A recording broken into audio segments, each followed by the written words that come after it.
Good morning. আজকে সকালটা খুব সুন্দরভাবে শুরু হলো, কেননা ঘুম থেকে উঠে একদম পেয়ে গেলাম হাতে গরম গরম গুড়। মানে তখনই বানিয়েছে, আমার বন্ধুরা আনতে গেছিলো, সামনে বানিয়ে নিয়ে এসেছে। এই যে দেখো, ওরা ভিডিও করে এনেছে, সেটা তোমাদের সঙ্গে শেয়ার করলাম। এর আগে আমি গেছিলাম, এর আগের বছর না, তার আগে 2-1 বছর গেছিলাম আমি, কিন্তু এবছর ওরা আনতে গেছিলো, ওদের দিয়ে আমি আনিয়েছি। তো এটা তো খেতে দারুণ হয়। আর এরপর সকালে মা বানিয়েছিল ভেজ চাউমিন, আর সসও নিয়েছিলাম সাথে।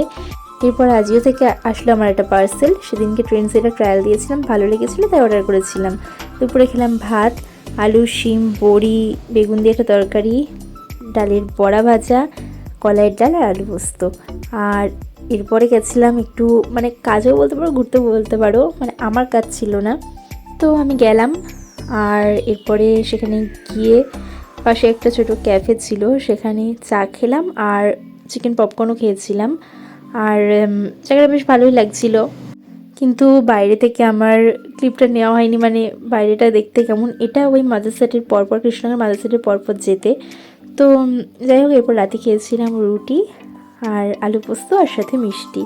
তো চলো, এরপরে দিন পিকনিক আছে, তো এটা দারুণ ব্লগ নিয়ে দেখা হবে। আজকের মতো বাই।